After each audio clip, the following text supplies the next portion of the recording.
I must be the greatest. I told the world, I talk to God every day. I'm led by the Spirit of God. Welcome to the DL Boxing Podcast. I am your host, Coach D, along with co-host neighborhood hero Ryan Rios, where we talk about the sport you and I love, boxing. And we're back. Ladies and gentlemen, this is episode 50. Neighborhood hero Ryan Rios, I'm so glad to be sitting next to you, talking boxing again, brother. Yeah, man, I'm so happy to be back in the studio. Also, man, boxing's heating up. It's a good time for boxing right now, man. I'm Absolutely excited. a great time to keep our eyes on the screen this time. And speaking of that, man, please don't adjust your iPhone settings or your television set because we are going back to prehistoric times and doing the tried and true medium of audio for our podcast. All right. Yes. So I hope you guys don't mind. But before we get to our agenda, neighborhood hero Ryan Rios, we have special guests to commemorate our 50th podcast. Yes, we do. Let me introduce them.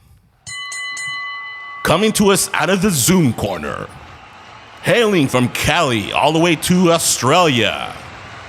Ladies and gentlemen, it's the DL Zoom Boxing Panel. What's up, guys? What's up? Hey, let me introduce them. So we have two panelists here. They are day ones, neighborhood hero Ryan Rios. Yes, they are. Let me introduce them. First up, we have el huracán del Valle Central, el hombre de alta definición, Mr. HD, Hurricane Hugo. Everybody, give it up. What's up, Hugo? What's up, Hugo? What's up, everybody? Thank you guys for having me, guys. It's about time we got this going on again, guys. Right. We're waiting for it. Welcome to the show, brother. I'm honored, guys. I'm honored. What's up, Ryan Rios? What's up, brother Tom? What's up? What's up, Daniel? What's up? And speaking of him, he is the man with one of the best left jabs in the business. He is the man, the myth, the legend, a real student of the game. Ladies and gentlemen, brother Tom. Welcome, brother. What's up, Tom? y'all? Hey, thanks for coming on to the show, guys. Let's get this started. It's time to recap the fights. Guys, let's start off with a Fresno, California native, Jordan Fuentes. He fought at the Save Mart Center this past weekend and scored a first-round TKO. I believe it was like in 51 seconds. So we just want to give him a little shout-out. Congratulations, Jordan Fuentes, on now improving his record to 5-0 with 2 KOs. That's a pretty big deal, being the main event. With 5 fights at the Save Mart Center. Yeah. It's crazy, man. It's good to have that support. Hurricane Hugo, what was the environment like over there, brother? Oh man, it was fight night out there. It was at the Save Mart Center out in Fresno. There was quite a few people there. You know, it was a nice crowd. I mean, I got in. I was able to see a couple fights, guys. Honestly, I left early. Wasn't feeling right.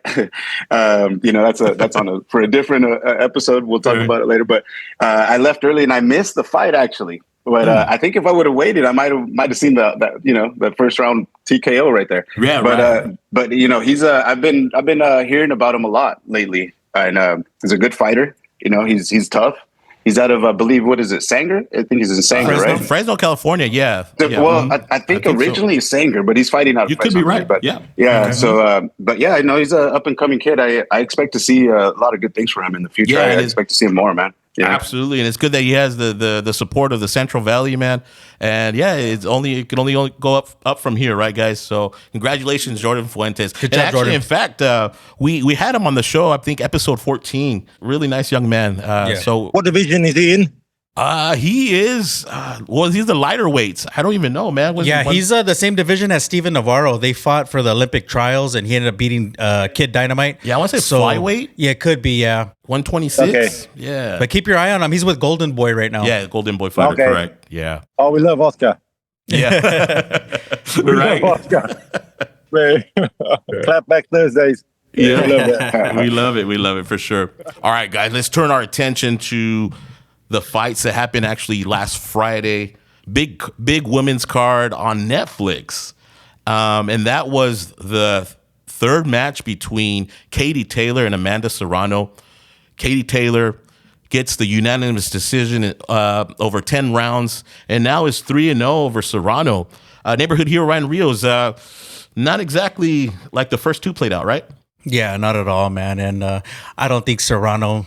She should have stuck with that same game plan. And the first two fights was just to kind of maul her and tire her out and catch her with something. And she fought Taylor's fight, man. And I felt like Taylor looked really good. And man, she's back, dude, because she had a great jab. She countered everything. She moved well. And for Taylor, I thought it was an exceptional performance, man. Yeah, you're right. Serrano just changed her tactic way too much. Brother Tom, she wasn't willing to go into those dark places anymore. Maybe some of that money got to her, huh? Well, I said, Amanda went Devin Haney on us. She's very cautious, and I think she was afraid of maybe the headbutts or the way that Kate would come in and all kinds. So she's trying to like maybe box more and from a technical standpoint, like more of a distance kind of thing. But she was throwing a lot of Lomachenko used to throw those decoy punches, like just giveaway punches. She was throwing too many of those, and I think that was like messing up with the rhythm. So yeah, I'm speaking from a coach's point of view here. So yeah, Right. but yeah, she should have been more aggressive. But I have to say though, both those guys, they do look like they've had a lot of wars. Yes. So there's a lot of mileage on their on the meter. So they probably fought according to how their body was had become. Yeah, no, great point, man. I thought the same thing. Yeah, I totally agree. All those throwaway punches that Serrano was doing, it was after a while, because let's not get it twisted. They're going 2-minute rounds, so she's over here throwing these throwaway punches, and in the round ending, and she's giving away the fight. Before you know it, they're already in the 9th round, and that's one of the things that still to this day, I wish they would change the women's boxing to 3 minutes. At least 3 minutes a round. Because the way she fought was like a 3-minute round. Yeah, right. Like you can't fight like that in 2 minutes. Yeah. Did you watch the fight, Hurricane Hugo? The women. No, I didn't catch the fight, guys. I was actually meeting Juan Manuel Marquez when that fight was happening, bro. You're right, and we'll get back to that story. All right, brother. That's a beautiful story. Awesome, man. Congratulations to Katie Taylor. She wins the trilogy. Yeah. Sweeps it. Where does Katie Taylor go from here, man? Retirement? That's what she's saying, right? I don't know, man, but She's 39 now, isn't she? So 39. You're right. yeah. Is there a mother time, like a father time, like a mother time with The mother time, yeah. But I mean, what else does she have to do, Tom, to do? Yeah. I mean, who else is out Yeah. there? She needs to prove anything to or win Slim any pickings. titles. So I think it's a good time for her to leave. Didn't Alicia Baumgartner call her out after the? Yeah, I after the guess fight? that'd be a good one. Yeah, brother Tom, but she didn't look the same, right? Without after the scandal of her getting caught with steroids. PEDs, sometimes the mental game fails them, and their performance is not as. Let's not see as good. Serrano and Baumgartner. That'd be a good one. Yeah, That'd be a good fight. That'd be a great fight, actually. Yeah. Yeah, that would. yeah, absolutely. All right, well, let's move on to Shakur Stevenson versus William Zepeda. Shakur Stevenson puts in a hell of a performance, relatively to his past performances. He nullifies William Zepeda and earns a unanimous decision over 12 rounds, improving to 24-0 with 11 knockouts. Hurricane Hugo, did you catch that one, brother? No, I did not, guys. I'm actually putting it on right now. I did see some highlights, and something I noticed, and I'd like to ask you guys if you guys saw that one. I think in round 10 they showed the CompuBox numbers having Zepeda up in the power shots. How do you? I mean, and it's very limited highlights, to be honest with you, on the zone. So I'm kind of wondering, what did you guys see? How did you guys see the fight? Being that CompuBox had the more power shots for Zepeda in round 10, were those power shots were they up? First of all, did you guys feel they were up, and were those enough for him to have at least one judge say he did well? Because it was a unanimous decision. I'm just wondering how you guys look. That's a good question, man, because I think it's back and forth right now. And honestly, I think Zepeda tried to land the more power shots, but I think the more effective power shots were coming from Shakur. But definitely Zepeda, man, he put it on him and he gave it his all. But what me and Daniel were kind of talking before we aired was Zepeda just lacked that power towards the end of the fight, man, and he couldn't really hurt Shakur, and I think Shakur kind of picked up on that, like middle rounds, and man, just picked him apart, dude. Shakur looked phenomenal, dude, and yeah, he took some shots which I liked because now Shakur can take some punishment and has that dog to come back, but I think this was one of Shakur's best performances, and Zepeda like worked his ass off again, but just that power just lacked towards the end of the fight. Yeah, he rocked Shakur, right? I think is it in the third round? Yeah, in the third round. Third round. Yeah. Right. Okay. So the way I saw it, guys, is like the first 3 rounds are like, oh my God, Zepeda is taking it to Shakur. And like you mentioned, Hurricane Hugo, he got hit with it like a jab that he wasn't expecting, and he kind of stumbled on the ropes. Those 3 rounds, you're like, oh my God, Zepeda's going to show him something, he hasn't fought before.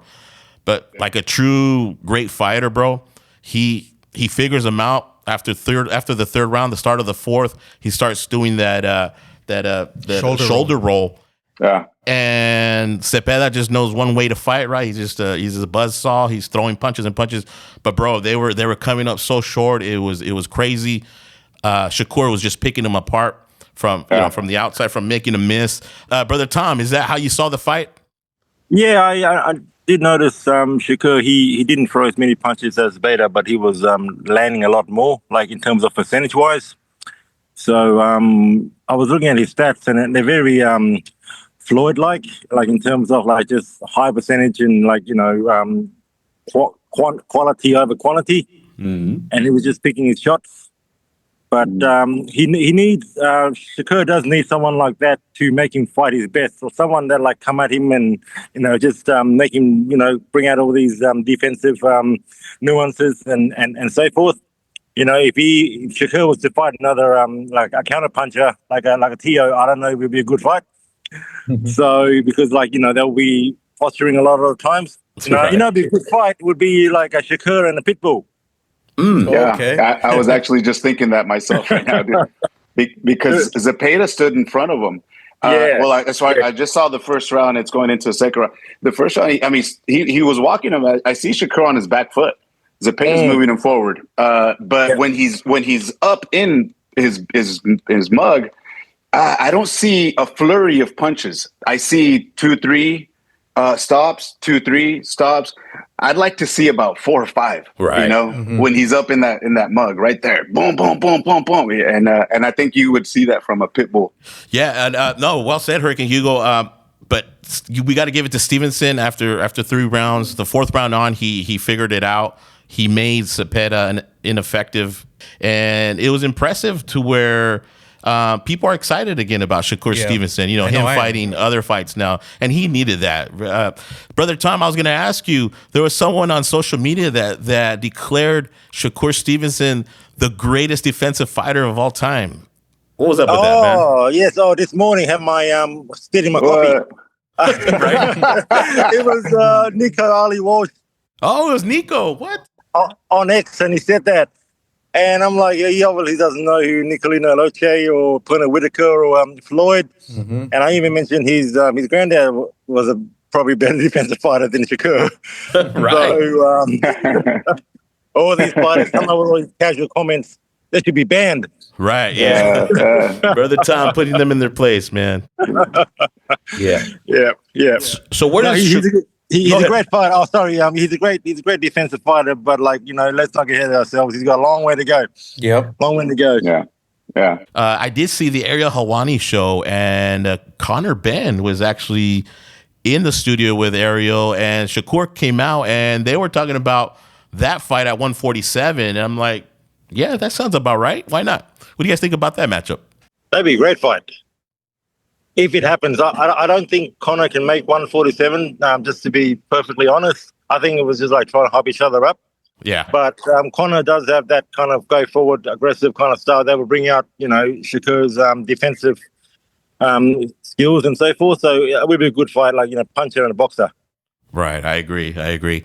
Yeah. But overall, good performance by Shakur. I liked it. So look forward to seeing where he goes from here. and I still see Zepeda winning the title. Yeah, once Shakur leaves Shakur leaves the division, right? Yeah, for sure. All right, guys.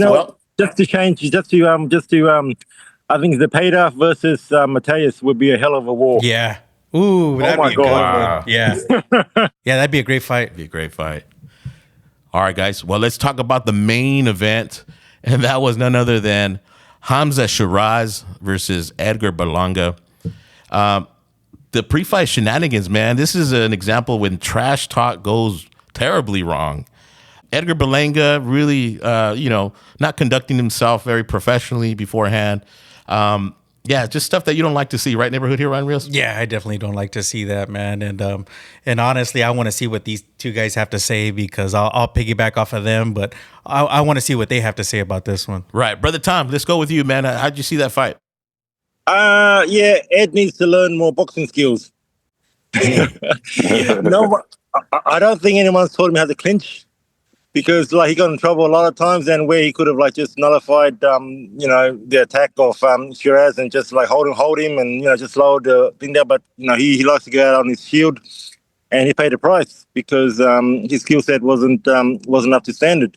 Yeah. But Sheeraz, he's legit. This guy, I like to see Sheeraz against David Morrell or someone like that. That would be a hell of a fight. Yeah. He's quite a figure at 6'3", super middleweight, long rangey. It's funny when I was watching the fight and my brother, he's like, man, he's too thin. I'm like, hey, he has that Tito Trinidad power though. The lanky guys, but they have that big pop. Mm-hmm. Another cool thing that I saw on social media was from Coach Malik Scott. He broke down the physicality that Hamzah Sheeraz used to really batter Edgar Berlanga. He kind of reminded me of how Holyfield fought Tyson, always pushing him off and then hitting him on that after creating that space. I thought that was very interesting. What do you think about that, Brother Tom? Well, there are certain styles of punches like Berlanga where you can't actually to beat him, you can't actually just box and move. You got go toe to toe with him and just push him back, to stop their momentum from coming forward. And I thought Sheeraz did a perfect job of that, just taking it to him, kind of like what you said about Holyfield and Tyson. Mm-hmm. I mean, Holyfield didn't box against Tyson. Holyfield went in the trenches, and that's how you do because he's got that. Ed has got that bully mentality. Right. So you stand up to the bully, you kind of they go I can't. This guy's legit. I can't actually back him up. What am I going to do? Ed doesn't have a plan B, so he got knocked out. So it's right. simple math, really. Yeah, but definitely respect for both fighters. I know, we like to see the bully get humbled, and he certainly did that night. But hey, as Brother Tom knows, boxing is a difficult sport. They both train their butts off and they put in the work, and have to show up to perform, and that's what happens sometimes, right? Where does Berlanga go from here? Maybe it's the perfect time to fight Caleb Plant. What do you think about that, brother? Yeah, no, dude, exactly. I would love to see that fight. That's a good fight. That's a good fight. Right? Crossroad fights for sure. Yep. For sure. Yeah. Turkey Al-Sheikh has big plans for Sheeraz. I think he wants to line them up to fight Canelo.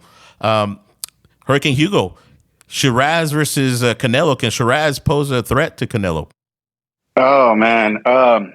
It's interesting that Sheeraz took care of Berlanga when Canelo didn't. Yes. It's interesting. And like you say, sometimes styles makes fighting. But, I think, I don't think Canelo loses to Sheeraz. To be honest with you, I just don't. I just don't think so.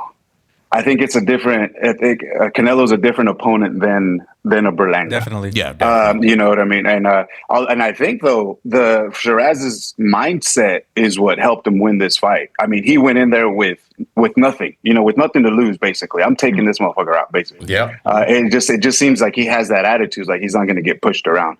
And you get two really trained fighters. Mentality is gonna be the edge. Who wants it more, who's there more. And I just thought he said, I'm not gonna get pushed around by you. And interestingly, I saw some of those highlights of that fight.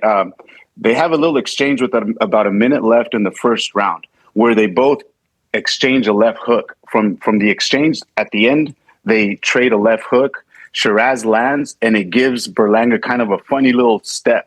And I thought that was the beginning of his end, or that when he got clipped with that left, or he actually kind of caught it on with his glove, but it made him move a certain way. And I was like, oh shoot, is he already there? And but yeah, man, I think it might have been. If you guys see the last minute of the first round, there's like a little exchange. But yeah, to answer your question, I would pick Canelo over Sheeraz. And then just to go back a little bit on the antics, sometimes, you know, it is entertainment, and sometimes these guys want to sell the fight, add some drama to it, you know, get people interested. Oh, you know, with their antics and with their shenanigans, you know. But gosh, I mean, it could backfire, right? Yeah. You know, it could backfire. Be very careful. Yeah, and also it's also I've heard it's been used as a I mean, not used, but it's a sign that the guy that's talking the most shit is more afraid. Yeah, and that guy is trying to use every angle. But I mean, you know, who knows? Only they know basically what's going on in their mind, what they're saying. But interesting fight. Yeah. You know, I didn't think it was going to go that way. Yeah, and you know what? Like I thought the first 3 rounds were pretty even. You know, I couldn't really decide who had the advantage. I just figured whoever lands first is gonna kind of take the fight, because I know they're both power punchers. But man, Sheeraz looked phenomenal, man, and those hooks Berlanga didn't have a plan B, like you guys were saying. But my thing is too, another thing, and I don't want to put no shame on Sheeraz, but I've been hearing a lot about his hand wraps. Do you guys know anything if he loaded his hand wraps, or I mean, because it's all speculation at this time, but I don't know if you guys had heard anything about that. Brother Tom, do you know anything about that? No, funny you mention that, because he is built like Antonio Macaria, doesn't he? Yeah. oh shit. Oh man. Oh man. I know. Say it ain't so. Yeah, but I do want to go back to a point that Hurricane Hugo made in that Sheeraz did something right that Canelo couldn't do, and so let me go back a little bit. So is this making Canelo look bad? And I'm going to ask this to Brother Tom. So Canelo fought Ryder in Mexico, and this was a highlight fight, right? A fight where he was supposed to look spectacular. He knocks down Ryder, but can't finish him off, right? And then you have Jaime Munguia fighting Ryder next. Jaime Munguia stops Ryder. And then Canelo couldn't put away Berlanga. Now you have Sheeraz putting away Berlanga. How does this portray Canelo in your eyes, Brother Tom? I think Canelo, he's experienced enough at this point of his career to just fight enough just to win. He's not going to take risk and just, go after it. And like you look at the way he fought Skull, he didn't even try to cut off the ring or try anything. He just followed him and just hope for the best, And when he was younger, he would go after Triple G, go after Danny Jacobs, go after Cotto and all those guys. That's because he was trying to prove himself. He doesn't. The way he fights now, he's like a fighter that doesn't have to prove himself anymore. So he just cashing in the check. Right. Very good point. I think since the Bivol fight, I think he's done that. That's just my opinion. No, it's kind of the same thing that Serrano did to Taylor. Yes, sir. But if he fights a Sheeraz, who will just make him fight, you will see vintage Canelo. You need that fighter to bring out the best in him. And we hope we get actually vintage Canelo, because we're getting ahead of ourselves. He does have someone by the name of Terrence Crawford to deal with in September. Yeah. And I'm telling you, when you say who has that fire in him, I'm telling you, Terrence Crawford is going to have a lot of fire in his heart to prove something. And, I guess we'll find out in September if Canelo still has that ability to offset someone's will to win. Yep. Yeah. Do you think, just on that fight, do you think Crawford will come in at exactly 168, or you think he'll be a bit lighter? Like 164, 165. You know what? I saw a picture earlier, and he looked jacked, man. I mean, I think he's coming at 165, 166. Yeah, he looks very strong, and he's just a strong guy. You know what I'm saying? He walks around at like 175, I think, or something like that. Yeah. Yeah, man. So I'm looking forward to that fight, Yeah, I just can't for wait. that simple fact that what he's, he is a great fighter, and Canelo's gonna have to step up his game as of late, right, compared to his his past performances. I don't think that's gonna get it done with Crawford. I don't know. How do you guys see that? Is that a correct assumption? They'll bring the best out of each other. I think they both know that it's a legacy fight. Yeah. Would you put the winner of that fight number one pound for pound? Oh, definitely. I would. Yeah. I don't know. Usyk's always up there too, so I don't know. We'll see what Usyk does. Hurricane Hugo, what do you think? The winner becomes number one pound for pound? I think so, bro. I think, gosh, if Canelo loses to Crawford, that would be crazy, first of all. Man, I think Crawford, he takes the torch. Basically, Canelo would hand him the torch. Basically, he'd be number one, dude. I agree there. If Crawford beats Canelo, he's number one. Yeah, he's got to be. Yeah, he has to be, yeah. Yeah. It's like, And a lot of people even calling historically that he would be up there after that victory. I don't know if that's going too far, but that's the implications of this bout. Yeah. Yeah. Well said, guys. All right. Well, those were the fights this past weekend. It's fight week. All right, guys, it's fight week. It's time to preview the fights that will happen this coming weekend. And first, I want to mention there's a DAZN card out of Frisco, Texas, where we have Jesse Bam Rodriguez versus Cafu. This is a unification bout in the super flyweight division. What can I say, neighborhood hero Ryan Rios? Bam Rodriguez kind of showcases those elite skills, but he seems to finish what he starts, right? In that he finishes his opponents. Yeah, no, I agree, dude. Bam's exceptional, dude. That's my guy. Shoot, that's probably my favorite fighter right now, dude. And he delivers every fight. The higher the competition, the higher the level goes. Just like Shakur, he's on that level, dude. And he's unifying. I think he could be undisputed at several weight classes. But looking forward to this fight. I think Bam, doesn't really have too many chinks in his armor, and I don't really want to see him like Tom was saying, put too many miles and fight that safe fight maybe. But I think he gets the job done and he unifies, man. Yeah, his skills are just just beautiful to watch him perform. Brother Tom, I remember talking to you when he beat Rungvisai. We were like, wow, what a performance. Talk about a little bit of how you felt after seeing him dethrone a champion like Rungvisai. I tell you what, his footwork reminds me of Orlando Canizales, the way he draws angles and doesn't stop punching, and he's a special fighter. Fighter. Him versus Junto Nakatani would be a hell of a fight. Oh man. Yep. Right. Is it too soon? Well, if he unifies 115, he can move up to 118, and he'll be mandatory for Junto. So it's going to be a hell of a fight. But just don't count out Cafu though. He's gonna put on a show. I saw his last fight in Japan. He can crack. He can really hit. Yeah. So it's gonna be a good fight. Man, looking forward to it. Yep. Hurricane Hugo, have you ever seen Bam in the ring fighting, man? Oh yeah, man. Oh yeah.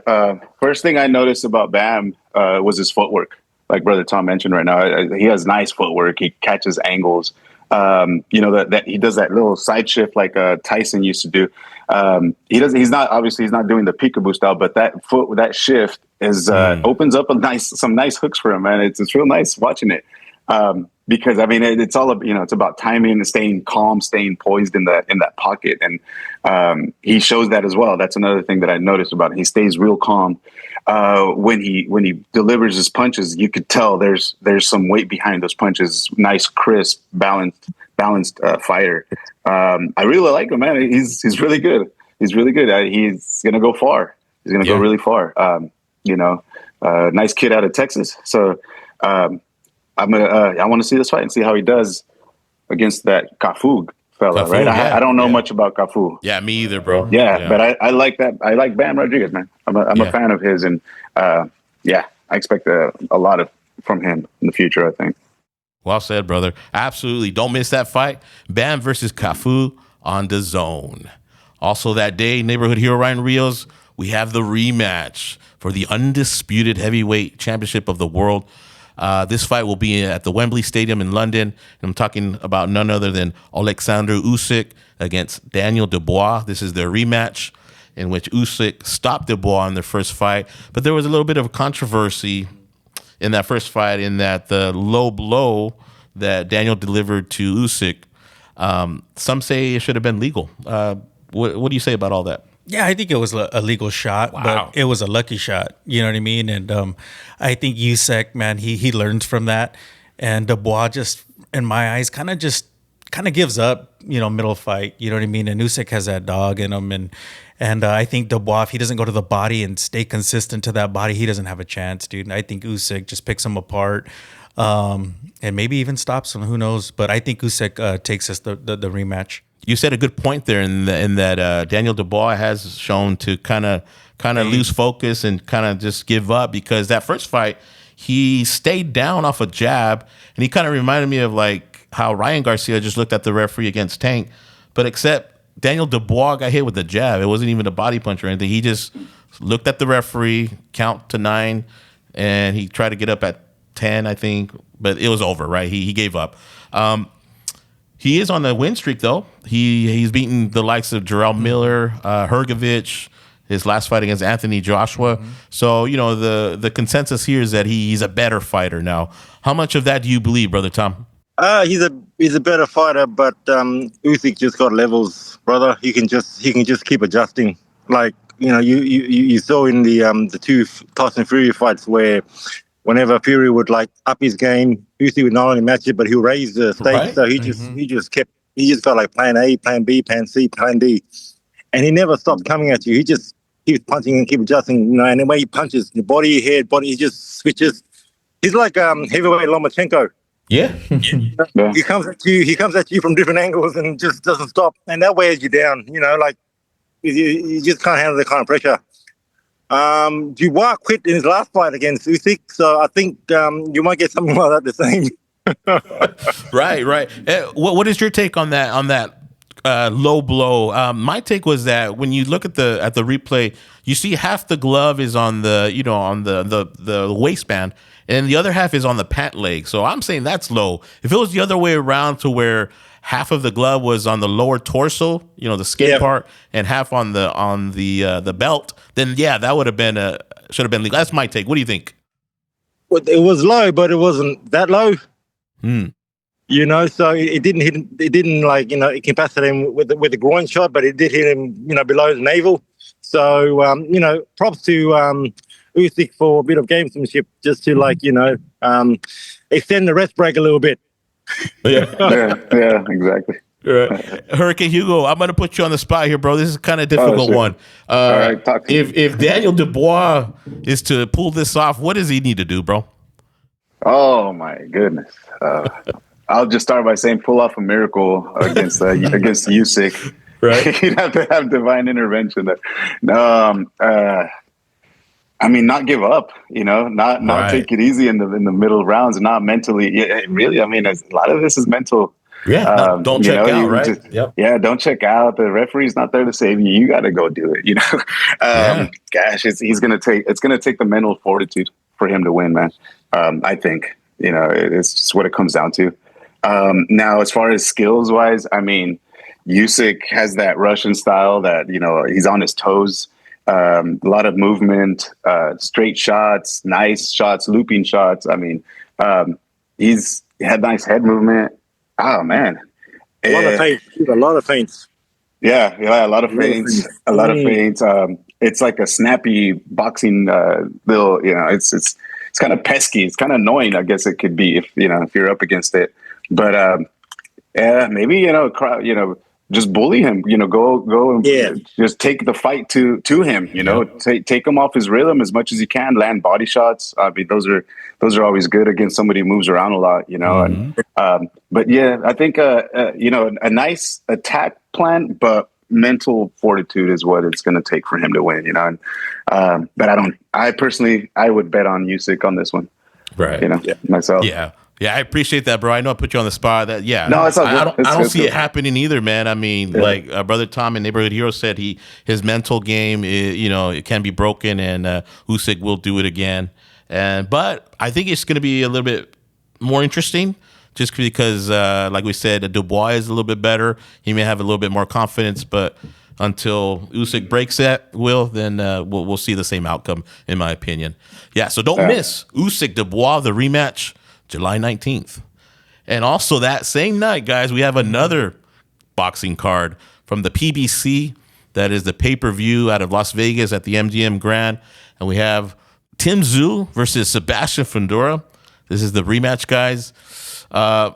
As we remember, the first one was basically a bloodbath, right? You know, you watch that fight and your whole screen is just red. We had that accidental freak of a cut that opened up on Tszyu's head, hitting Sebastian Fundora's elbow. I hope that doesn't happen again. Neighborhood Hero Ryan Rios. How do you see this fight going, man? You know what? Again, man, I'm a big Tszyu fan, dude, and this could be another trilogy. You know, who knows? But I think Tszyu, you know, he had the momentum going into that fight until he got hit with that gash. I think Tszyu, dude, he puts a beating on Fundora, bro. You think so? Yeah, I think he puts a beating on him, and I think Tszyu. I mean, this is just what I want to happen, you know. Like, I haven't even been looking at the camps or anything like that. But like I said, like I bet with my heart, you know what I mean, which isn't you know the right thing to do. But I'm a big Tszyu fan, dude, and Tszyu had so much momentum. You can see what he can do. You know, he can land those power shots, and I think he's mentally tough. I think those two losses, he's mentally like you know working. You know, he's working on that side of it too. Right. And I just think Fundora gets hit with some shots, dude, and he just can't come back from. And I think there's a trilogy, and I think Tszyu beats him, dude, and I think it's another bloody one. But I think he bloodies up Fundora this time, dude, and he gets that title, dude. Gets that job done, right? What's interesting about this one, Brother Tom, is that if I'm not mistaken, that first fight, I believe Fundora was a last-minute replacement. And so this one, obviously they have full camps for each other. How is that going to potentially change that matchup, Brother Tom? Well, Tim's been working with a lot of poor fighters, from what I've heard. So a lot of light heavyweights and cruiserweights here in Australia. So I think he sparred with someone who's like 6'4", 6'5". So he's accustomed to that. I think he's going to go to the body a lot this fight. He's learned a lot from his last defeat to Bakram Murtazaliev, where he just went in there and just got caught. He's going to use his jab a lot. He's going to come in a lot, and he's going to like just be smart. I do think he's going to win, but I think it'll be close only because he got beat up against Bakram. Murtazaliev. You know, like there's a difference between when you lose by KO and you lose by KO, but you get beat up.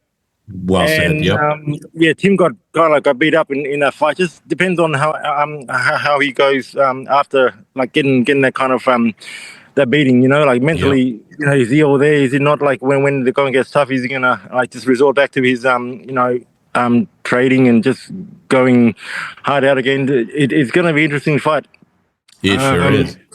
Yeah, it's going to be an interesting fight. Fundora is a freak, man. I don't know how tall he can be that tall. Just you know. Another Sheeraz, huh? Right. Yeah. I mean, even taller, man. Yeah. So, hey guys, so this is a rematch. Absolutely. Yep. Yeah. Okay. I was just looking it up. I was like, okay, yeah. Yeah, it should be a great fight. I believe it's the co-main event of that, and so I mean we're all looking forward to that rematch. But on that card, what can we say? We know we're all looking forward to the return of the legend Manny Pac-Man Pacquiao as he takes on WBC welterweight champion Mario Barrios. The legend is back. Neighborhood Hero Ryan Rios. I believe he's 46 years of age. The only thing I have concern about that is, and you know, I harken back to when Jake Paul fought Mike Tyson. I know Mike Tyson was closer to 60, but it's that grand deception fans have, like, oh, they're coming back and they're going to be just as good as they were in their heyday. And that's the thing I'm worried about here. We all expect to see a fast, accurate, Manny Pacquiao, behind that speed and power. Mario Barrios seems like the perfect opponent to do that with? How do you see this coming up, man? Yeah, no, I totally agree. It's like, what if, and that father time is always a question, you know what I mean? But Pacquiao, I feel like if he's going to come back, this is a great opponent. And Barrios, he has a little motor on him too, but he's more of a boxer, and I think Pacquiao will counter him a little bit. But I think that age, man, is just how much can you weather, you know what I mean? How much can you take? And Barrios is still a young cat. He's strong, dude. He can crack too. I see it going the distance, and I see Barrios beating him, but I think Pacquiao, he shows out too.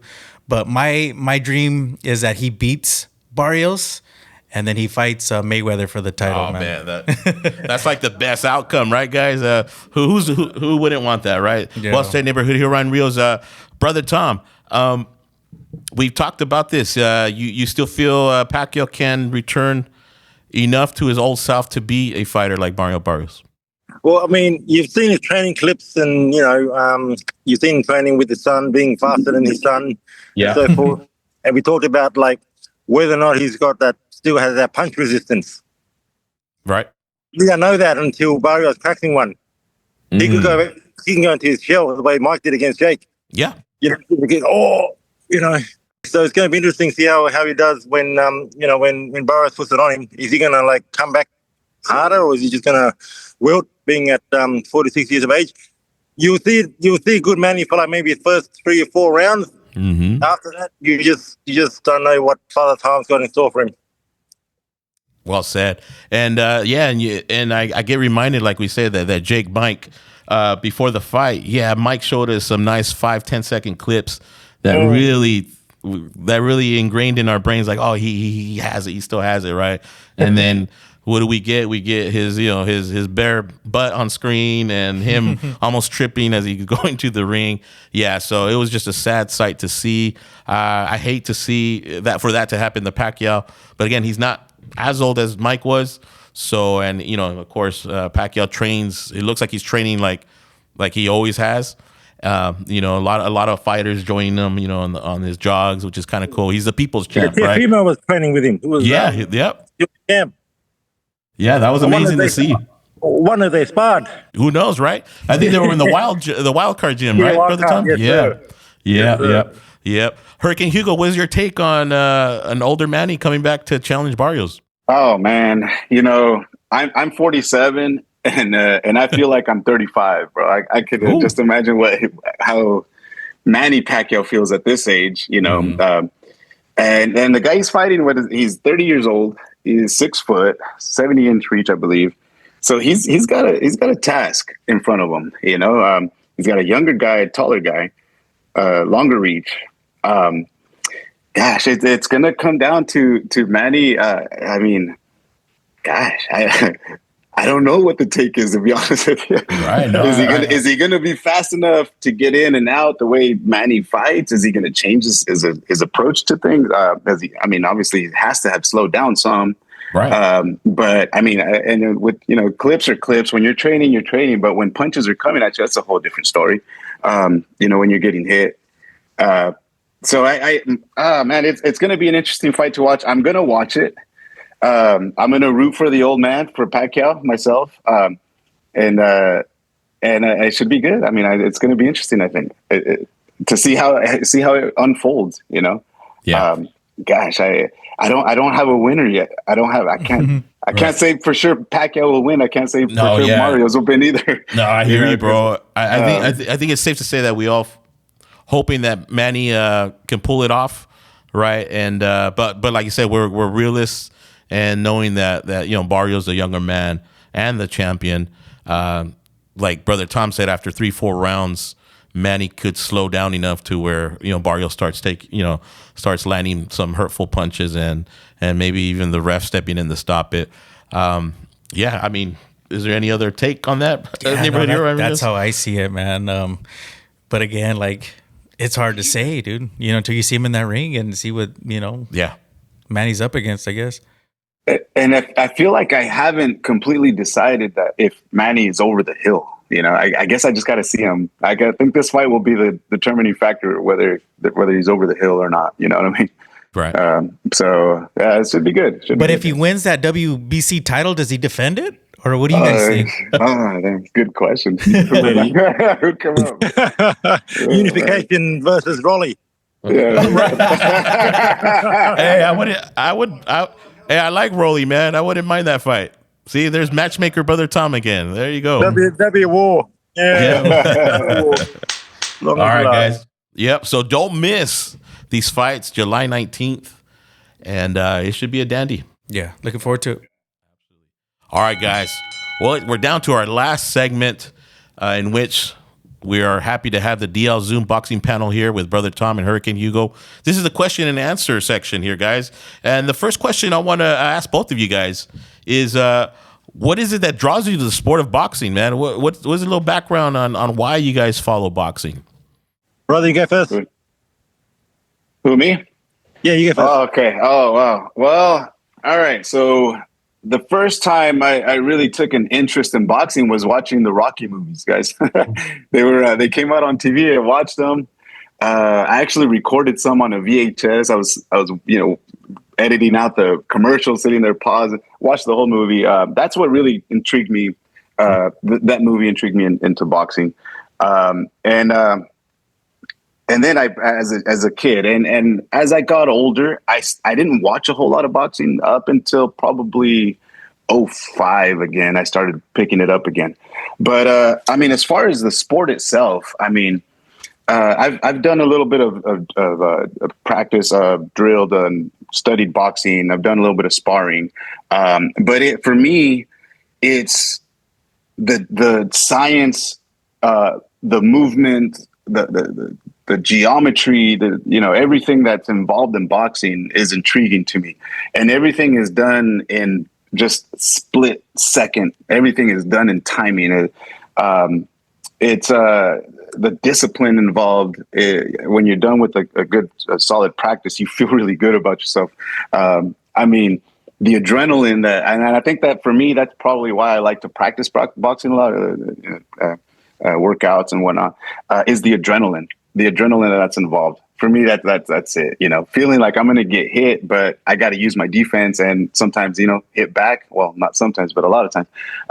And that whole interaction. And it's one of the craziest things that if you spar somebody, you guys have a good match. It seems like you come out better friends afterwards. I don't know. Exactly. It's like there's a bond there that gets built in that whole beatdown. It's like, hey, you got me with the good one. Hey, yeah, thanks, man. You got me with the good one too. Whatnot.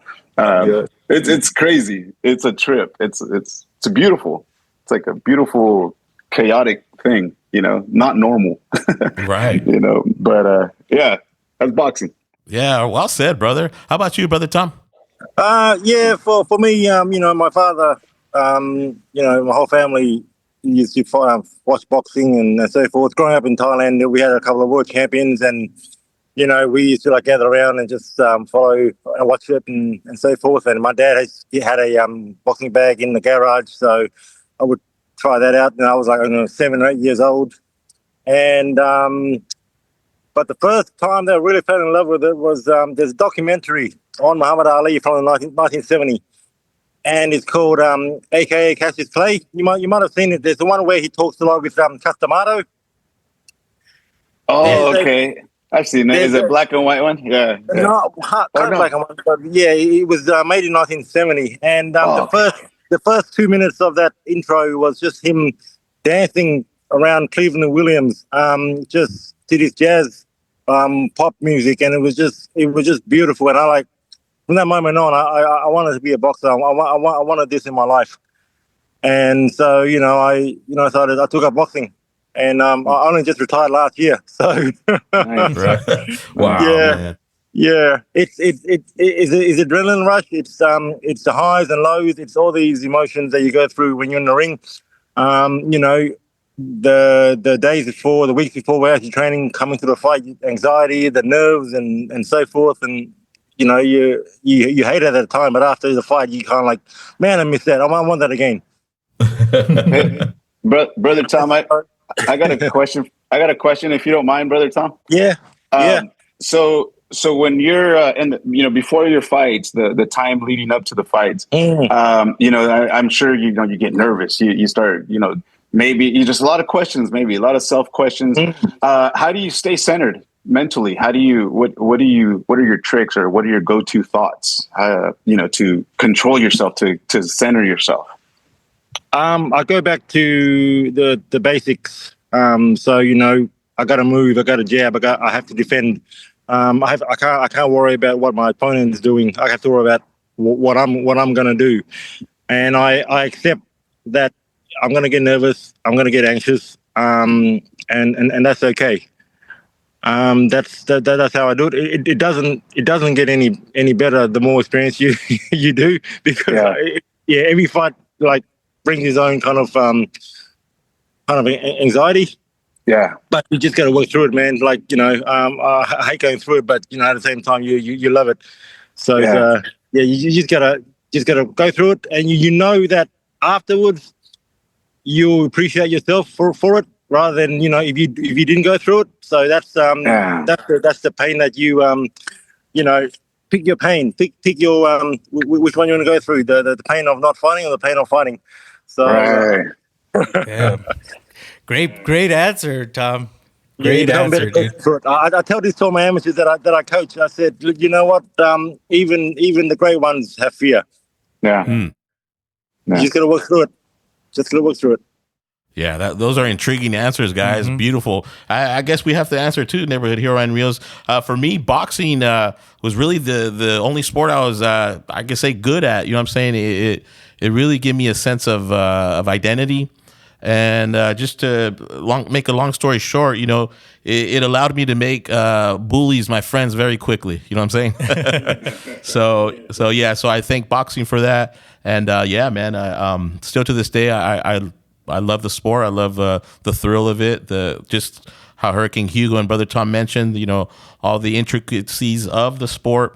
It is just great, man, and it makes you proud. It makes you proud. How about you, Neighborhood Hero on Reels? You know what, dude? I got introduced just by family gatherings, dude. My family always used to, get together and watch, all the big fights, and that made me want to do it. And as growing up as a kid, I always had a temper, man, and so I always wanted to do boxing, but I came from a little town. We didn't really have much to choose from, but for some reason, my parents found gymnastics for me. You know what I mean? So I ended up doing gymnastics for a little bit, but on the side, I'd put on the gloves with my friends, or we'd have these back room brawls or whatever. And I just always grew up fighting, man, as a kid. And I'll never shy away from a fight even to this day. You know what I mean? And I just love the sport, man. I love what it brings out, and I want to get my kids into it.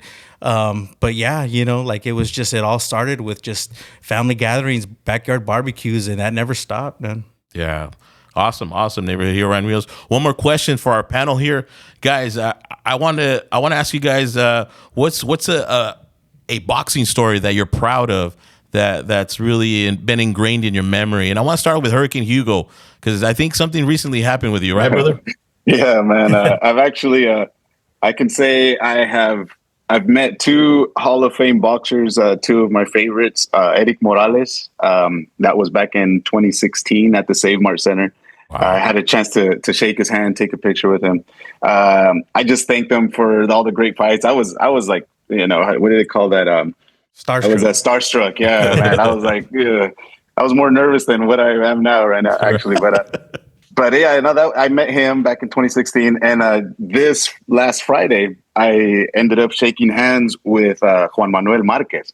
And he was supposed to be at Aleman Boxing Gym here in Fresno on Friday. So I show up there, and it turns out he wasn't there. It turns out he was out over at Chichansey. And I talked to you, Daniel, that day. I called you up. Whom I did see though at the Aleman Boxing was Virgil Ortiz and also Jordan Fuentes, and they were they were doing a meet and greet there, giving interviews there as well.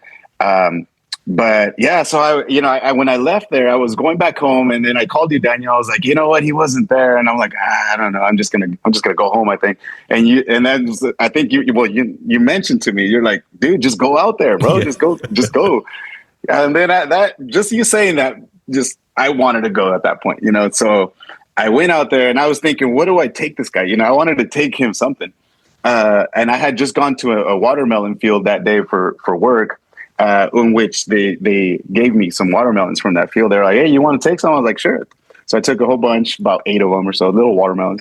So I decided to take some to Juan Manuel Marquez. So I went out there.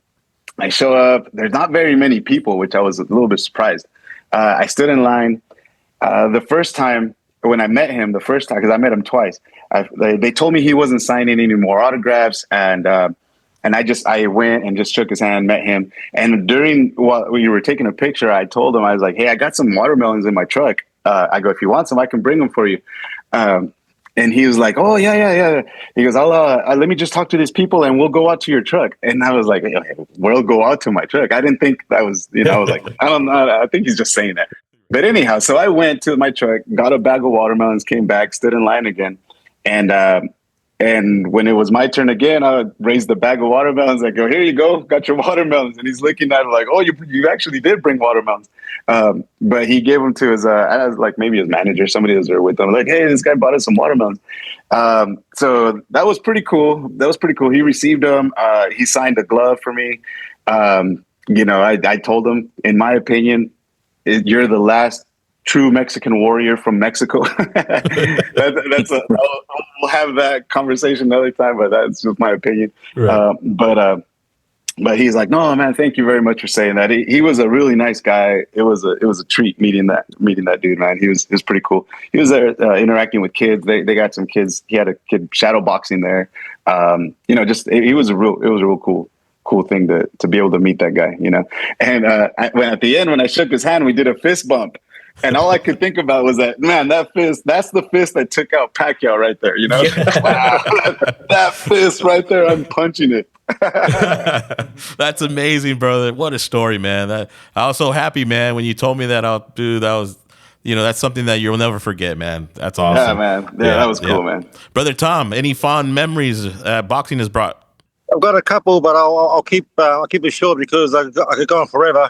Was when I met the late great trainer Emmanuel Stewart. Oh, nice. Okay. Back, he came to Australia back in like the early 90s, and he was working with like guys like Jeff Harding and Jeff Fennick and all those guys. And I happened to like be at the gym one day, and man, after the training, I just pick his brains out, like literally just asking all these questions, and he was like more than happy to just answer everything and all that kind of stuff. And like the reason why I love the jab was because what Manny said, and he said that you will never lose a fight if you had a good jab. And he would say, he would make Tommy Hearns would throw like 10, 15 minutes on a bag with just the jab. Yeah. He would just make him work like that. And so, that's where my love of the jab came from, because Manny Stewart was able to like impart the knowledge onto me, So, but oh man, I picked so much things from him. Like one of the things that he said to me was, I asked him about the first Hearns and Leonard fight. And he said, Ray was getting destroyed in the first 5 rounds because he was trying to box with Tommy, and like goes back to what I said before, against a big puncher like Tommy, you can't just box him. You have to like go into punch mode with him, and that's what Ray did. Ray adjusted to to take Tommy into deep waters, and that's how he won. So, and I didn't know this. Also asking about the Hagler and Hearns fight. Hearns was supposed to box in that fight, and he he was telling me how when he was in a locker room, someone was massaging Tommy's legs. So Tommy's leg was pretty strong, but then the massage, according to Manny, was that it made it weak. Oh shit! So Manny didn't like that. So that's I don't know if he was giving excuses, but that's what he saw. So he said, you don't massage fighters' legs before a fight because you loosen them up too much. You need them solid. Yeah, thanks for sharing, brother Tom. Those are intriguing stories, man.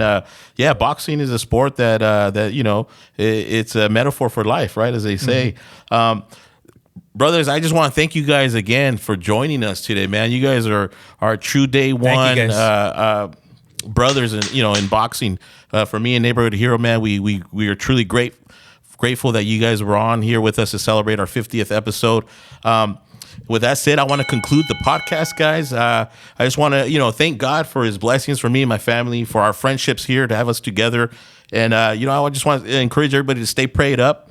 Our spirit and our soul need nourishment. So, that's a great thing to always do. Neighborhood Hero Ryan Reels, I'll start with you. Any shout outs or any thanks you want to give, man? Man, just to you, man, just bringing me back on this show. And, I've been kind of itching to do it. Tom, Hugo, thanks. You guys are always welcome, man. I love to hear from you guys, again, definitely. Rob, for helping us out. Mm-hmm. Just everybody that listens, man, again, just our fans, people that listen to us. And I get a lot of people say, hey, when are you going to, do this again? When is the podcast coming back out? And that really means a lot, man. It does. And it makes me want to do it again. So, again, thank you guys, everybody that's involved in this. Absolutely. I'll let you guys have any shout out, guys. Maybe, Brother Tom, anything you want to say to shout out to anybody? Shout out to you guys. It's been great having you guys back. We missed you guys talking and so forth. So looking forward to more episodes. Thank you, sir. And also shout out to Manny Pacquiao. He's 46 years old and he's giving us all old folks like us hope. Right. Well said, Brother Tom. Hurricane Hugo. What's up, guys? Hey, I've been waiting for this episode already for some while. I've been talking to Daniel. Daniel, what's going on? What's going on? Where is it at? Talk to me. Yeah. No, it's awesome. It's awesome. I'm glad you guys are back on. I'm honored to be back on with you guys. And Brother Tom, it's very nice meeting you, man. And thank you for sharing some of your insights, man. That was really interesting, man. It was my pleasure. I really enjoyed it, man. And I've seen you in some of the other episodes, man. It's like you have a lot of knowledge there, bro. I really enjoy listening to your talk, guys. And yeah, guys, thank you guys. Appreciate it. Appreciate you guys having me on. It's really nice. Of course. Yeah. Thank you guys again, man. You guys have a blessed night, man. I am Coach D, along with Neighborhood Hero Ryan Reels, and we're out, guys.